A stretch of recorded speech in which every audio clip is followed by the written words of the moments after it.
জয় জয়তে আপোনালোকৰ শ্ৰীচৰণত সেৱা জনাই আজিৰ ভিডিঅ'ৰ মাজলৈ আগবাঢ়িছোঁ।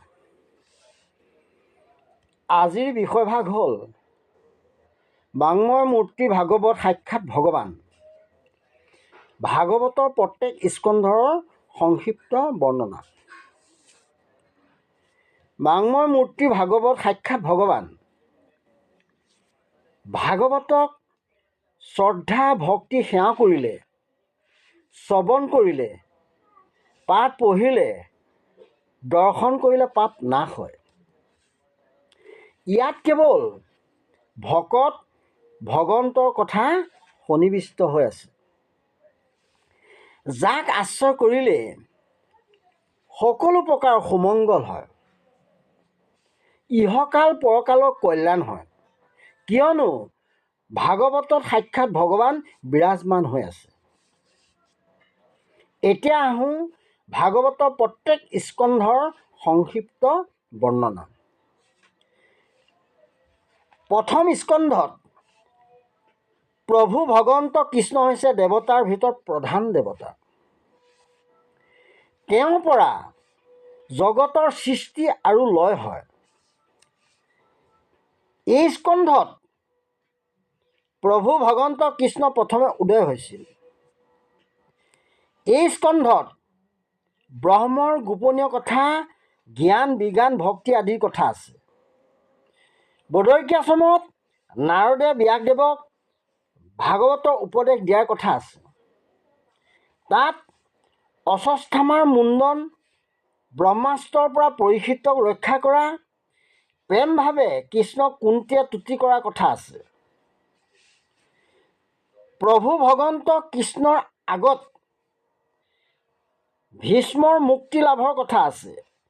পৰীক্ষিত ৰজাৰ ওচৰলৈ আহি সমাজ পতাৰ কথা, তাত শুকদেৱে আহি ৰজা পৰীক্ষিতক দেখা দিয়াৰ কথা উল্লেখ আছে।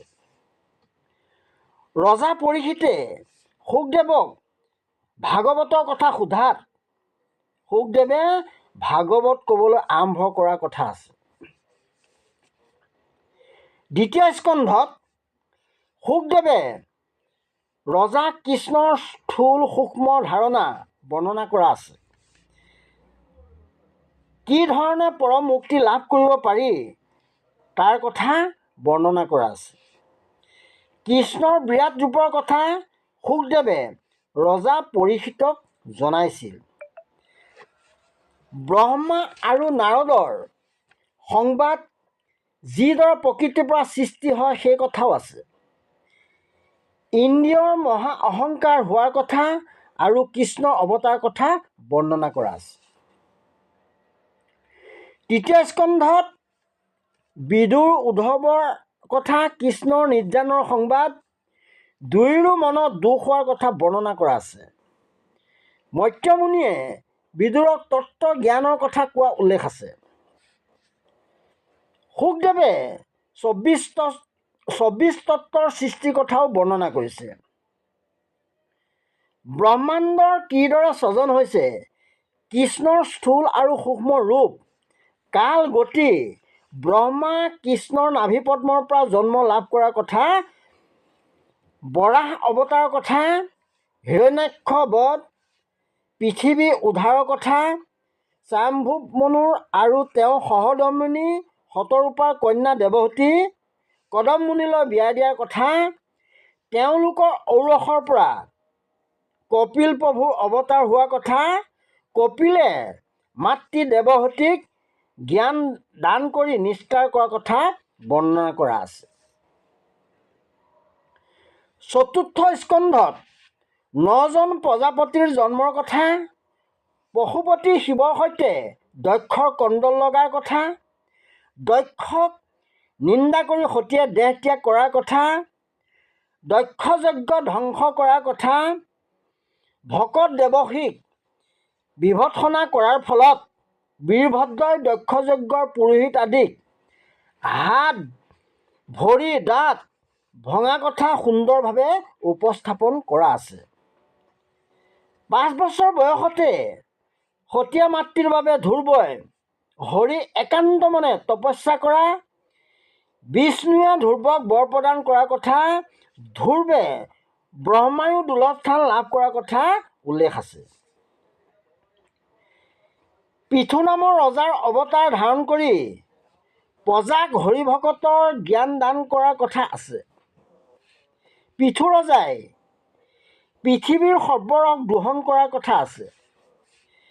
পৃথুৰ মহা যশস্যা জগত বিয়পি পৰাৰ কথা আছে। ৰজা প্ৰাচীন বহিৰ হিত চিন্তা কৰি দেৱৰ্ষি নাৰদে ৰজাৰ কৰ্ম দূৰ কৰি হৰিভকতি প্ৰদান কৰিছিল। নাৰদে প্ৰাচীন বহিৰ আগত পুৰঞ্জন উপাখ্যান কৰিছিল। নাৰদৰ প্ৰসাদত ৰজাই বৈকুণ্ঠ স্থান লাভ কৰিছিল। সেই সন্দৰ্ভত সুন্দৰ বৰ্ণনা উপস্থাপন কৰা আছে। পঞ্চম স্কন্ধত প্ৰিয়ব্ৰত আৰু নাৰদৰ সংবাদ আছে।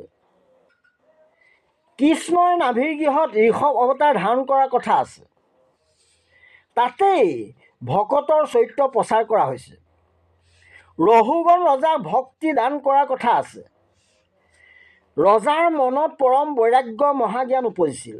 দুই দণ্ড আলাপ কৰি মায়াৰ সীমা পোৱাৰ কথা এই স্কন্ধত উল্লেখ আছে।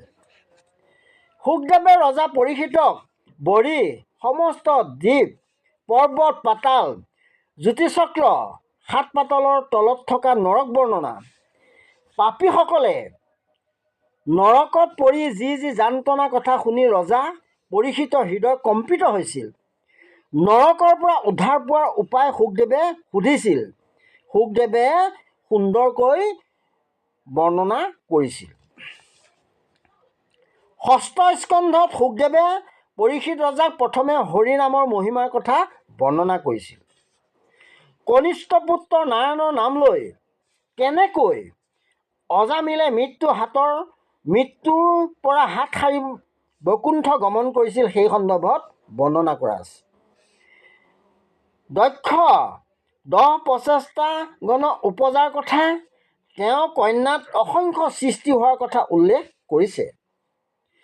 পশু পক্ষী বৃক্ষ নৰ নাগ দেৱাসুৰ আদি দক্ষৰ চৰিত্ৰ বৰ্ণনা কৰা আছে।